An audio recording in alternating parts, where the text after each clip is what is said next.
The next item of business is a members' business debate on motion 2049 in the name of Marie Todd on Scotland's climate targets.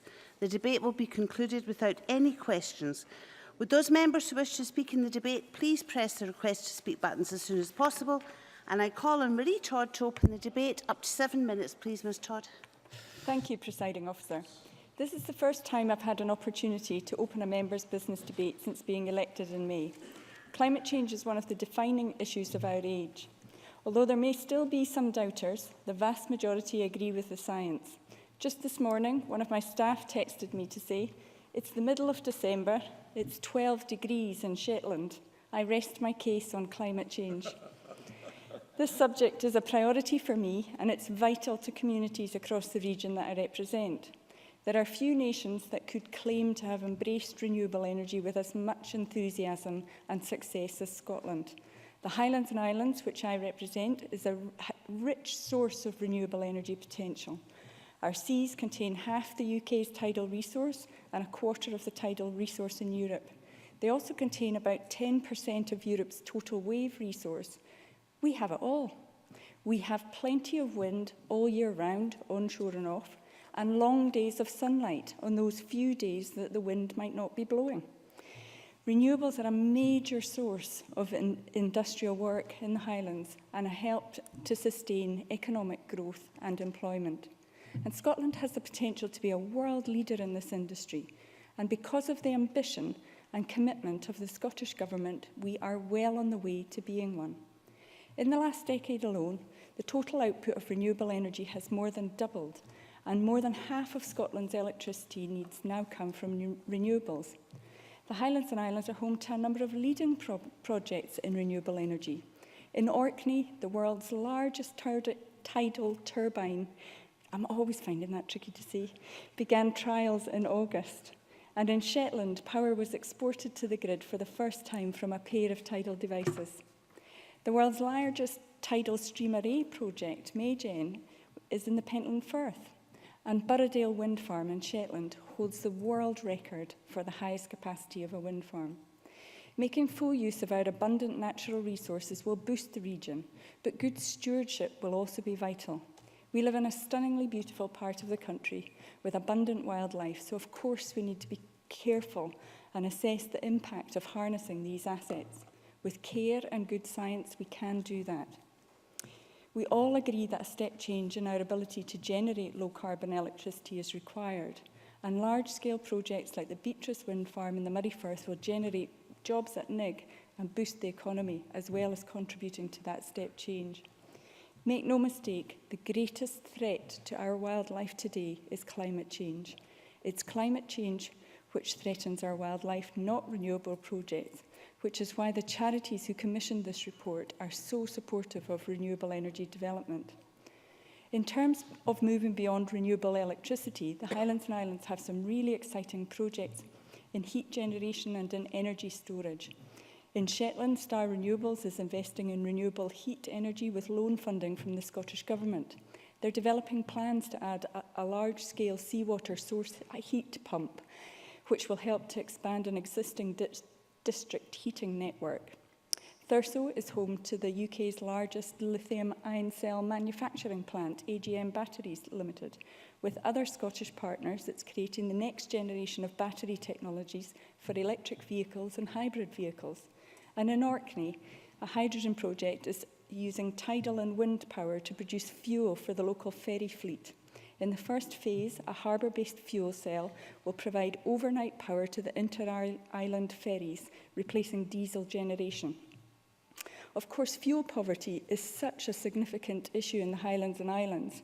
We have lots of organisations working on energy efficiency too, including the Kyle of Sutherland Development Trust, which have been working with Scottish Gas, advising people on energy efficiency.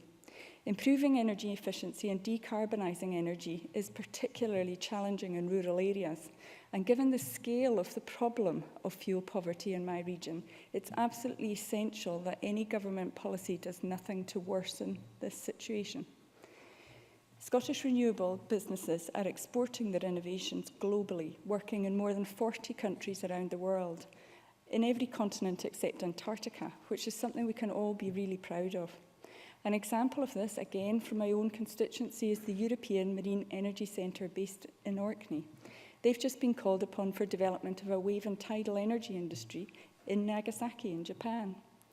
But there is growing concern in the industry that without enough support we'll start to fall behind other world leaders. Recently, I spoke with Gareth Davis, the Managing Director in Aquaterra, an Orkney-based company which has been involved in the creation of marine energy projects in the United States, Chile, Japan, Colombia, Peru, in Indonesia, all from the Highlands and Islands. And I'm quoting Gareth directly.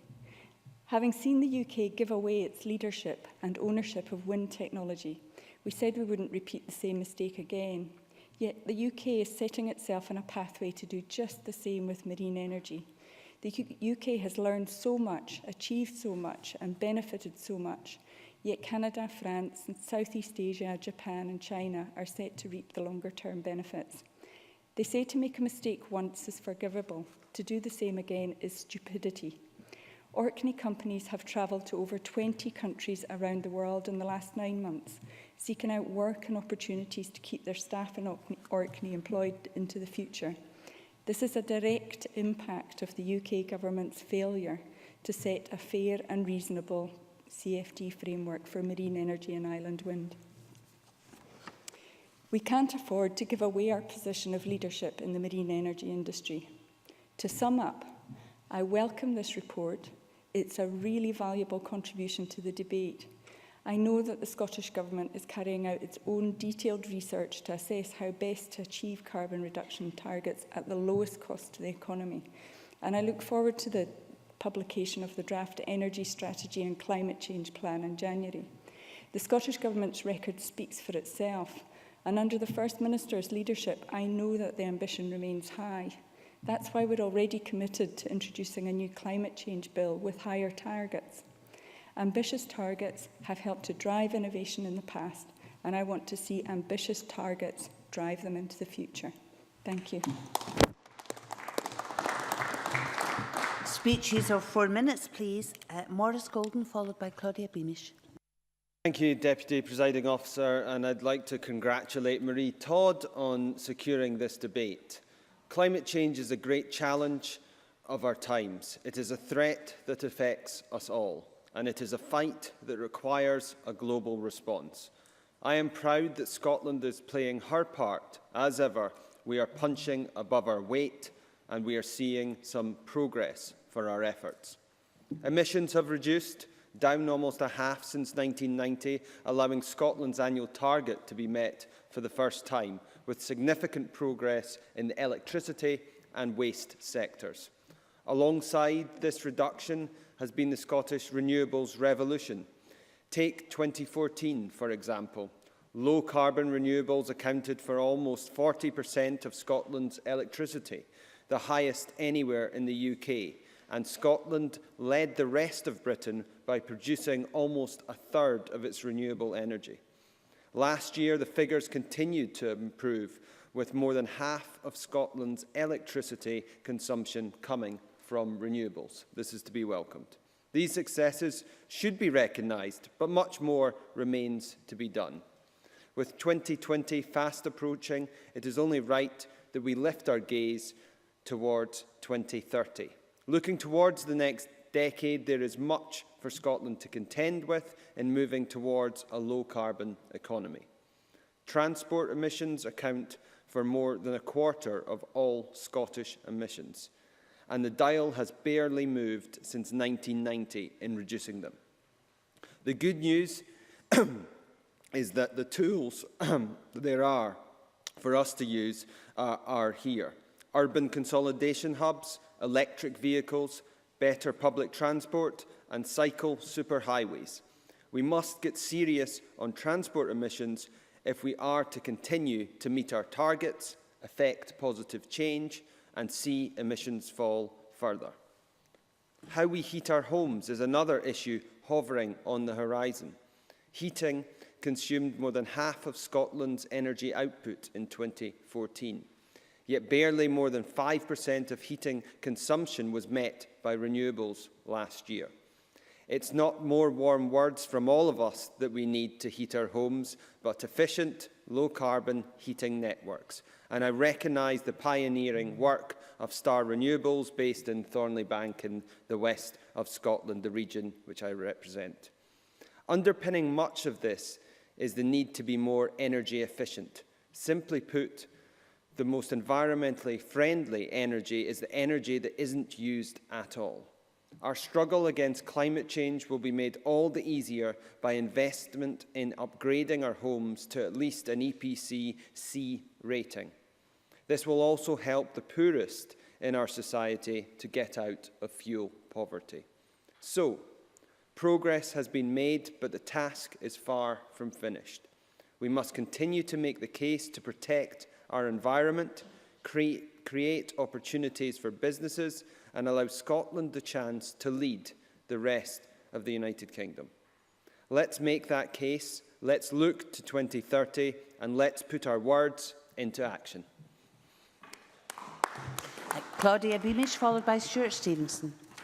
Thank you, Presiding Officer. And thank you to Marie Todd for bringing this debate to the Chamber, and to Ricardo Energy and Environment, WWF Scotland, Friends of the Earth Scotland and RSPB Scotland for their collaborative work on the Energy of Scotland report. The report does indeed echo Scottish Labour's 2016 manifesto promise, an aspiration to generate 50% of electricity, heat and transport demand from renewables by 2030. If we meet this target, we will be contributing robustly to meeting the future climate change targets, and the report gives guidance on how to do so in a just and cost-optimal way. Our current trajectory suggests missed targets in the distant future. Policies are simply too timid and progress too slow for some sectors, for instance heat. I am passionate about democratic ownership as a model for energy, and I want to focus on two examples from my own region, then look to Europe and ask the Minister a question at the end, I hope, if I get that far in 4 minutes. In my region of South Scotland, and the Minister's as well, Gala Water and the Mill-Lade Society in the Scottish Borders are in the early stages of restoring sites in the Victorian Galashiels water lades to generate electricity through low-head hydro technology. The project will develop a wealth of benefits to the town, including opportunities for community shares, connecting the community with energy generation, and reinvigorating that part of the town's history. It would be a great trailblazer for other lades investing in hydro in Scotland. And another positive story from the Community and Renewable Energy Scheme can be found in Eskdale Muir. The Upper Eskdale Development Group is a community organisation working on regenerating the village primary school, installing high-quality insulation, air source heat pumps, installing and also a solar PV installation kit. The emission savings over 15 years will earn the group £2,500 a year, as well as a significant amount of CO2 savings, a win-win situation. Last week, time moves too fast. Last week, I attended a conference in Brussels focusing on just transition to the low-carbon economy.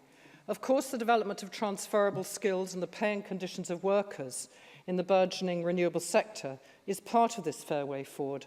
Another aspect of a just transition is fairness for communities. And the Scottish Government and councils such as Edinburgh have supported community and cooperative ownership and involvement in sustainable energy through funding and advice. On the European mainland, this is sometimes termed energy democracy.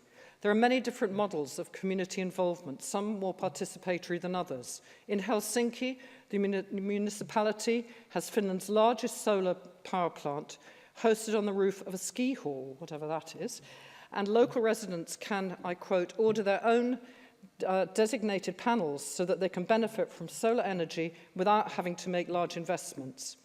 And the Mayor of the Pamplona City Council states, I believe that people and communities should have the right to control their energy future. And he argues for more social justice and empowering people to be more than passive consumers. Can I ask the Minister to tell the Chamber in his closing remarks what research gathering capacity the Scottish Government has to collect and analyse information from Europe and beyond as we develop our own vision for an energy strategy which is as inclusive as possible. Thank you. Stuart Stevenson, followed by Mark Ruskell.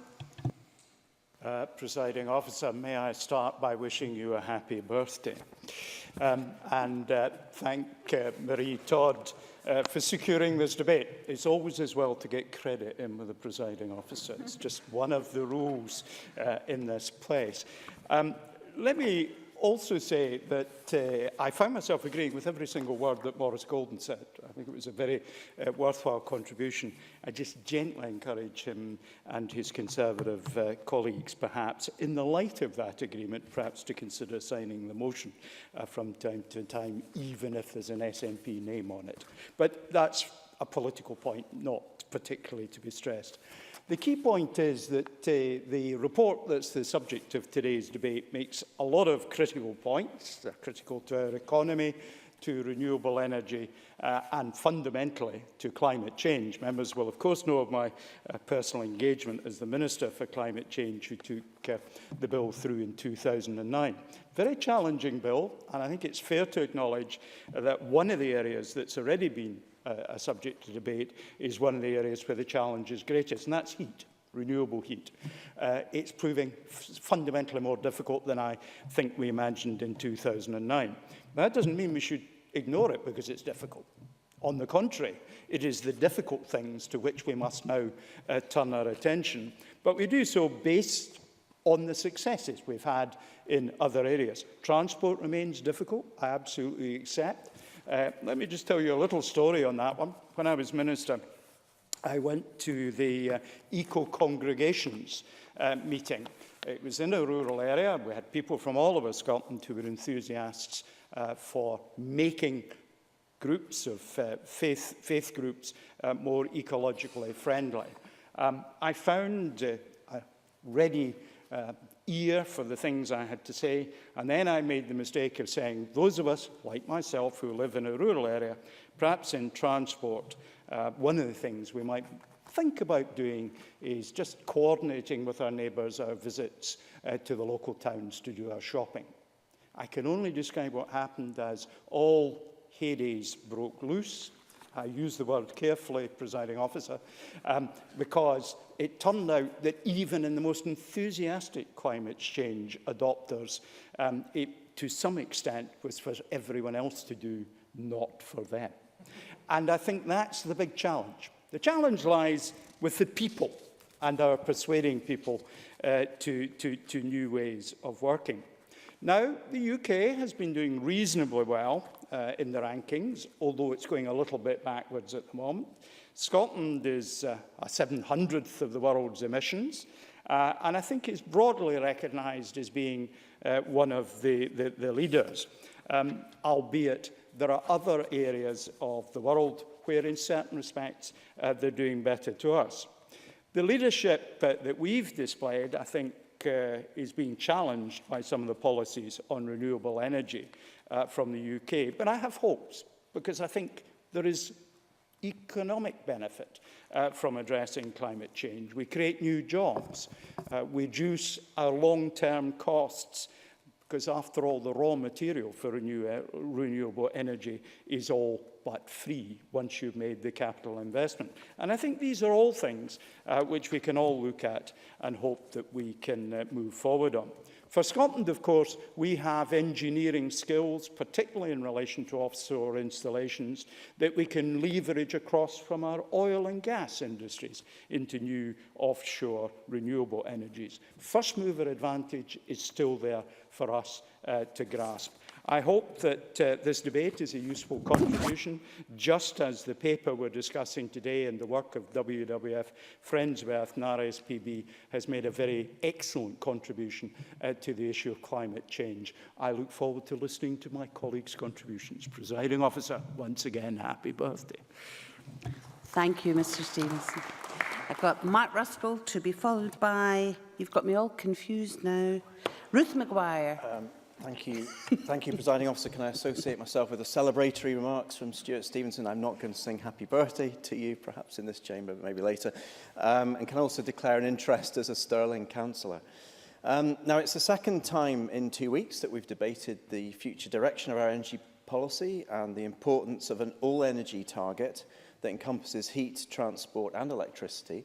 There's a lot to unpack in this debate ahead of the launch of the energy strategy and the revised climate programme early next year.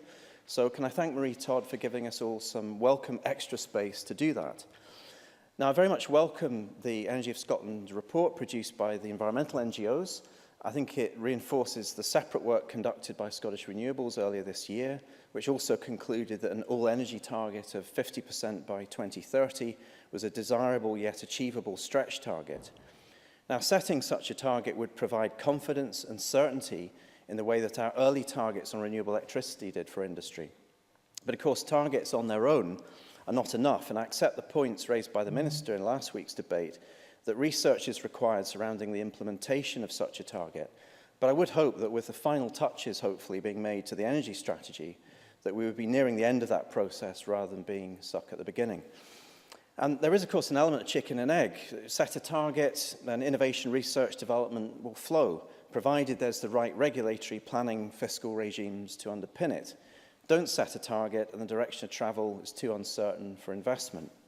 And of course, we have a fantastic research base in Scotland, and I pay tribute to organisations such as SMRU Consulting in St Andrews, who've developed over many years a strong reputation globally for high-quality marine mammal research. And it's the work of organisations like SMRU that can unlock barriers to progress and allow ambitious targets to take off. I think especially within the marine sector, which Marie Todd has already pointed out is a vitally important sector that we don't lose the lead over. But we should also recognise that innovation and research can also take place at the community level. And I think Claudia Beamish has already mentioned some excellent examples from the south of Scotland. There are some great examples of projects and approaches that have been developed over the last decade, and I'd like to pay tribute to Fintry Development Trust in my own region. Their work trailblazing one of the first joint ventures between a wind farm developer and a community was a long and at times a painful journey, but its success has inspired many other community renewables groups around Scotland. Fintry's grown into a local energy system laboratory over the years, using the profits earned from the wind on the hill to reinvest in energy efficiency advice and renewable installations in the home. And in fact, if you look at the weekly planning schedules for Stirling Council, as I do most weeks, there are fresh applications for air source heat pumps and biomass boilers and everything else every single week. The rollout of those embedded renewables in homes and businesses has been phenomenal. But they've now gone a lot further, piloting Electric Car Club, bringing a biomass-fueled district heating scheme to a residential caravan park, and developing one of the first schemes in the UK that will take electricity produced by AD at a small dairy and sell it directly to consumers under a local tariff. So grid constraints, financial constraints, fuel poverty, and the need to build social capital in our communities can all be strong drivers towards the local energy systems of the future. And I hope that the forthcoming energy strategy will recognise the huge potential of the role of social enterprises in delivering much more than just heat and light to consumers. And absolutely the point raised by Claudia Beamish, we need an energy democracy, an Energiewende, as they say in Germany. How the utilities and Ofgem can learn from these non-traditional business models will be important as we move towards a more decentralised and embedded energy system. We also need to consider how de-risking the development process for communities and allowing them greater access to assets such as land can help them get a foothold in the energy marketplace. Presiding Officer, Ofgem have already visited Fintry on a number of occasions, and I'd like to conclude by inviting the Minister to join me on a visit when time allows to see the multiple joined-up approaches and benefits. There's also a community-owned pub. Ruth Maguire, to be followed by Liam MacArthur. Thank you, Presiding Officer. I'd like to begin by congratulating my colleague Marie Todd on bringing her first members' debate on the very important subject of Scotland's climate change targets to the Chamber. Like colleagues, I would also like to welcome the report by WWF Scotland, Friends of the Earth Scotland and RSPB Scotland, and its motivating findings about the potential of our renewable energy resources. As we all know, Scotland has been blessed with fantastic renewable energy potential, home, for example, to around a quarter of Europe's offshore wind resource. Not only that, but we've made tremendous strides in harnessing it, establishing our nation as an international example, indeed an inspiration when it comes to renewable energy. This year, for the first time ever, wind turbines in Scotland generated more electricity than we used in the whole of the nation on a single day. On the whole, Scotland now generates over half of its total electricity use from renewables, a 14% increase on 2014 and representing 26% of the total UK renewable energy that was generated in 2015. Neither is Scotland's prowess in renewables limited to these shores. Recent research has set out how our renewable energy expertise is in demand around the world, with Scottish businesses working in more than 40 countries and in every continent bar Antarctica. Windhoist, a crane company based in my own constituency in Irvine, has installed more than 4,800 wind turbines across the globe, from South Africa and Morocco to Australia and Belgium. Leading by example at home and sharing expertise abroad, our renewable riches allow us to contribute to tackling climate change on a global scale. In addition, our renewables industry provides a valuable source of economic strength and employment. We've heard how figures from the ONS show that low-carbon industries and their supply chains in Scotland generated turnover of almost £11 billion in 2014 and supported 43,500 jobs. My own constituency of Cunningham South is home to renewable energy specialist Prontoport, who supply consultancy, engineering support and maintenance to wind farms across the UK. It consistently achieves turnover in excess of £2 million and employs 45 full-time staff. Prontoport also run a world-class training academy in Irvine, which I recently had the pleasure to visit, and where I saw firsthand their expert training provision in practice. Clearly, great strides have been made, and our approach to capitalising on Scotland's renewable energy must continue to be ambitious. The target to meet 100% of our electricity needs from renewables by 2020 fits that bill, as does our shared resolve across most of the Chamber to focus efforts on finding ways to convert our heat and transport energy supply to renewables over the years ahead. The suggestion of the report that Scotland has the capacity to produce 50% of all energy from renewables by 2030 is an aspirational one, and we should always set our sights high. Ambition, however, must be matched by due diligence, by careful consideration of any unintended drawbacks for our plans and ambitions in other areas, in particular ensuring access to affordable energy and tackling the blight of fuel poverty, an issue which we recently debated here and whose severity was recognised across the Chamber. I support the comments of the Minister that the Government will not set any new targets until it has carried out the necessary research that will underpin them, and indeed given consideration to the potential consequences that our climate change targets have for other important areas. At the same time, I welcome the Minister's indication that close consideration of the report will inform the development of future targets, and I look forward to reading the draft strategy in the early new year. Thank you. I have Liam McCarthy, please, followed by Ivan McKee. Thank you very much, and can I echo Mark Ruskell's approach in adopting the same celebratory, if slightly obsequious tone of Stuart Stevenson and wishing you a happy birthday. Can I also congratulate Marie Todd on not just securing this debate, but choosing this subject for her inaugural members' debate.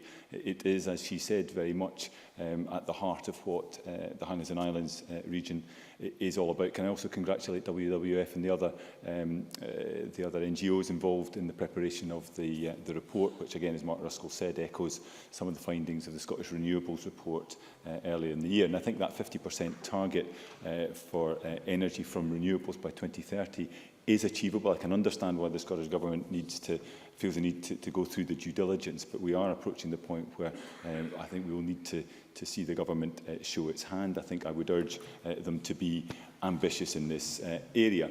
In the renewables debate last week, I was cut off in my prime. An expectant public was denied the benefit of my peroration. I was also chastised on social media for not necessarily emphasising the job opportunities arising from a commitment to renewables, particularly in relation to manufacturing and the export benefits that arise from that. I wholeheartedly accept that point. The job-creating opportunities from a more sustainable use of our resources, I think, is accepted by everyone. The Scottish Renewables report ahead of this debate points to those export opportunities. It points to EMEC and their involvement in projects in Japan. It points to Scottish Renewables Ambassador Gareth Davis and his team at Aquaterra and involvement all over the world. But in a sense, that's a reflection of the loss of activity, the reduced confidence that has arisen in recent times through some of the decisions taken at the UK level. And I would certainly encourage the Scottish Government to step into the space in terms of encouraging innovation. But Stuart Stevenson, again, I think was right in urging us to turn our attention to the difficult things, and notably in heat and transport, where less progress has been made. In terms of warm homes bill, I think it provides an opportunity for us to up our game on district heating and making good, I think, deficiencies in the private rented sector. But as with not just the warm homes bill, but the fuel poverty strategy, possibly even the climate change bill as well, I would again reiterate my plea for a degree of flexibility in allowing local circumstances to be built into the solutions that are used to drive the achievement of the objectives we set. And in terms of transport, I would note in passing, and again make a last-minute plea to the Minister to roll back from the commitment to reduce air passenger duty. But I would use the time left available to make a specific plea in relation to electric vehicles. This is again an area where Orkney, I think, can lay claim to having the highest number of electric vehicles per head of population anywhere in the country. I think that the ownership of EVs is going up, partly because, or largely because costs are coming down through technology advances, through the wider uptake, also through a burgeoning second-hand market, which is bringing down capital costs too. The infrastructure is indeed more extensive, though I think more can be done, and I think I would pay credit to the Orkney Renewable Energy Forum and work they've done in terms of advising local authorities on the optimal siting of charge points. But I think it's to the issue of repair and maintenance we really urgently need to turn our attention. The infrastructure is in place, but it's no use if it doesn't work. And too often we're finding people turning up to these charge points only to find them out of order, sometimes for days, often for weeks. And I think the problem is that councils, the manufacturers, the operator charge your car, all are pointing the finger of blame at each other. Whether or not there's a cost recovery mechanism that would allow the charge points to be more reliably in working conditions, something we expect of petrol stations. We wouldn't accept this were petrol stations to be out of order for days or weeks. We can't afford that to happen for electric vehicle charge points. In conclusion, I think we've done excellent work in the field of electricity. That's widely acknowledged. We can do more, but it is in the area of heat and transport we really do need to focus our attention. And I think the role of this Parliament is to keep the government's feet to the fire on what I think is a shared ambition. Thank you very much, Deputy Presiding Officer. Ivan McKee to be followed by Finlay Carson. Thank you, Presiding Officer. And before I start, I'd just like to remind the Parliament of my role as the Parliamentary Liaison Officer to the Cabinet Secretary for Economy, Jobs and Fair Work. I also want to thank Marie Todd for bringing this important debate to the Parliament. Scotland, as we've recognised, has made tremendous progress in greening our energy supply over recent years. In 1996, only 8% of our electricity supply came from renewables, whereas last year a total of 22 gigawatt hours, 57% of our electricity supply came from renewables. And Scotland currently supplies 26% of the UK's renewable energy, making a significant contribution to the UK's overall climate change targets. The renewable industry, as has been identified, already supports 43,500 jobs in Scotland, and companies in the sector generate almost £11 billion in turnover. Scotland obviously makes good use of its significant natural renewable resources, onshore wind, offshore wind, pump hydro, and working to develop new technologies in wave and tidal, with a total installed capacity at the moment of 8 gigawatts, but the potential to deliver several times that number. So as a consequence, Scotland has exceeded its climate change commitments, reducing greenhouse gas emissions from the 1990 baseline level of 77 million tonnes of CO2 equivalent to current levels of 46 million tonnes. And Scotland's performance has been widely recognised and applauded internationally.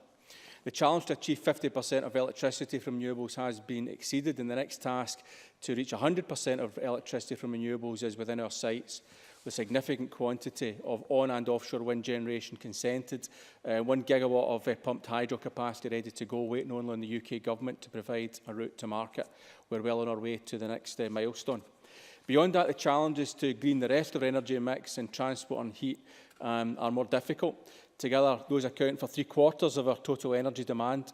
In this report, Renewable Energy in Scotland in 2030 from the WWF, the RSPB, Friends of the Earth and Ricardo Energy and Environment gives us confidence in the path to follow to meet this challenge.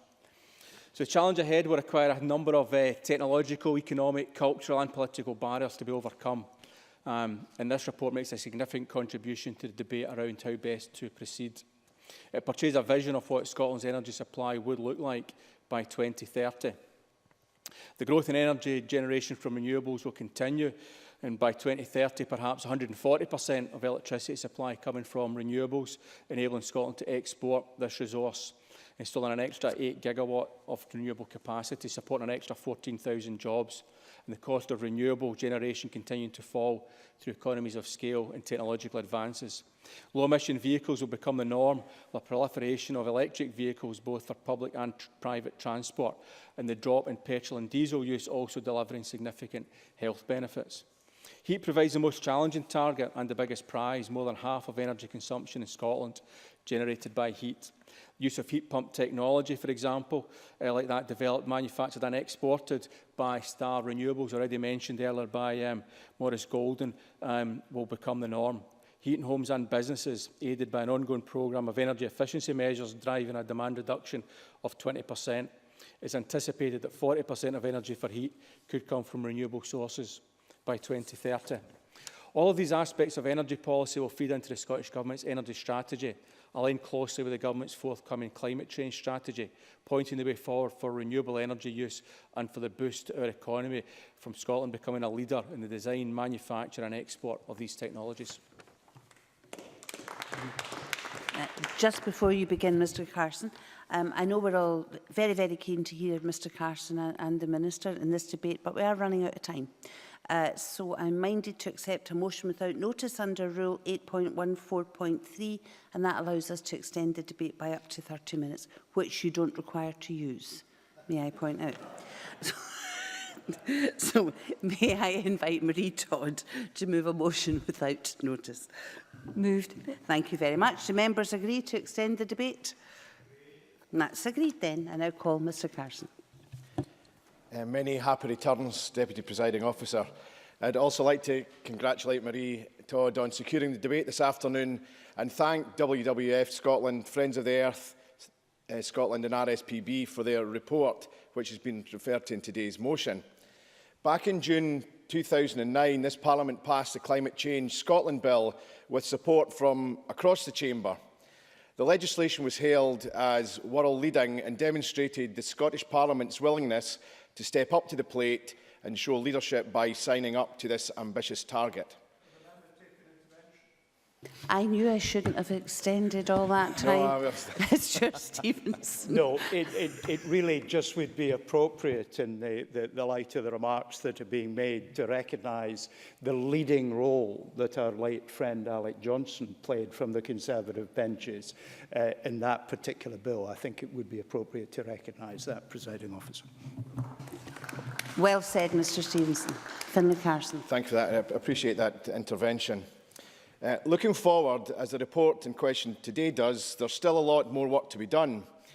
And as was said when the legislation was going through Parliament, the challenge would not be in passing the bill, but rather in implementing it. One area that the report focused on is heat, and it rightly states that the renewal of Scotland's heat infrastructure will help tackle fuel poverty by bringing down heating costs. Fuel poverty is a major issue, the effects of which are profound. At the moment, fuel poverty is defined as having to spend more than 10% of your household income on fuel.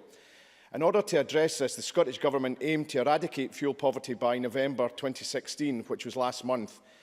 While I commend the Government's ambition, it's probably unlikely that the target will not be met, just as it wasn't met in 2015.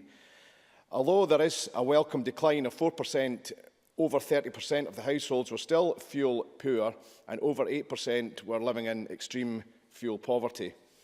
These figures should all startle us, and although the causes of fuel poverty are varied and not always under our control, we are not powerless to act. At the election back in May, the Scottish Conservatives pledged to introduce a clear target to achieve a transformative change in energy efficiency across Scotland, with all properties achieving an EPC C rating or above by the end of the next decade at the latest. In Scotland today, a warm home should not be a luxury. People need help on how to make their homes warmer and get advice as to whether they're able to benefit from help with insulation or other efficiency measures. And they should get in touch with the Home Energy Scotland hotline to do that. Another area that the report focuses on is transport, and I'd like to briefly touch on that. The report states that Scotland's low-carbon transport sector needs to move up a gear to hit climate targets. According to a Scottish Government publication looking at Scottish greenhouse gas emissions in 2014, domestic transport accounted for 22.8% of all emissions. The Committee on Climate Change suggested that there had been little progress in reducing emissions from transport, and I accept much of that is due to improved vehicle efficiency being offset by increased demand for travel as the economy has grown and fuel prices have fallen. But once again, more needs to be done to correct this lack of progress. Deputy Presiding Officer, there is much more to discuss when it comes to climate change, and I do look forward, along with my colleagues, in participating in other debates on this topic. The Scottish Parliament passed world-leading legislation in 2009, and we all have a duty to do our bit to make sure we meet these targets set out in the bill. And as Liam touched on, research and development and innovation is going to play a large part of it. The mix of energy sources, whether that's wind or hydro, will play a big part. And I'm delighted and I welcome the fact that Kite Power Systems at West Fruch down in the southwest has secured an additional £5 million worth of funding from E.ON, Schlumberger and Shell Technologies to develop their test and research facilities looking into kite power. They've already secured planning consent to deploy a 500 kilowatt power station, and the additional funding will lead to multiple 500 kilowatt systems in the next 3 or 4 years, with a 3 megawatt onshore system and an offshore system in the future. As the report states, there's no room for complacency on this subject, and in order to achieve our targets will require bold policies, strong leadership and concerted action, and I look forward to being part of that. I now call on Paul Bealehouse to close this debate. Around 7 minutes, please, Minister. Thank you, Presiding Officer, and happy birthday to you as well. Indeed, I know you have a strong interest in this subject as well, so it's very appropriate that you're here today. I want to congratulate, as others have done, Marie Todd on bringing forward an excellent first Members' Business subject. It's one that's obviously very topical, and indeed, if Marie Todd's first speech as an opening on a Members' debate is anything to go by, we can look forward to very good quality debates that she'll bring to this chamber in the future. But I am glad there have been so many valuable and thoughtful and indeed positive contributions from right across the chamber today, and it has, would actually want to note, as I think Stuart Stevenson and others have done, it's very welcome to see such positive contributions from the Conservatives as well. So we've got a real alliance in this chamber on renewables, so it's a very positive thing. But so soon as others appointed Mark Ruskell after the debate we had only last week, I think it is good to have this subject in our minds as we come forward towards the draft energy strategy in the new year. And I do welcome the debate based around the work, as others have said, of WWF, Friends of the Earth, RSPB and Ricardo that we've discussed here today, because it does make a very strong and valued contribution to the debate around Scotland's energy future. Our manifesto did suggest that we would give the 50% target careful consideration. I can promise that we are giving that careful consideration. We are developing a draft strategy. Members may not be surprised to understand that there's still a good bit of work to go. I'm sure Stuart Stevenson will understand from his previous role that there's the last few weeks are often a very intensive period when we are doing a lot of work, but we are working very hard on delivery of the draft energy strategy. I'm grateful for members' support from across the chamber last week for our continued commitment to the renewable energy sector, and members have raised some very valid points, and I'll just touch on a few of them as I do just now. Claudia Beamish talked about sort of energy democracy. I think that's a very interesting contribution to the debate. And she asked reasonably about what we're doing to gather information from around the world. So we have access to Climate Exchange, a consortium of Scottish universities to provide us with research support, and they are monitoring development of local and community energy projects for social and economic benefits around the world. They have and can draw on experience from outside the UK in doing so. And we're also funding Friends of the Earth Scotland to link with and promote community shared ownership experience across Europe as well.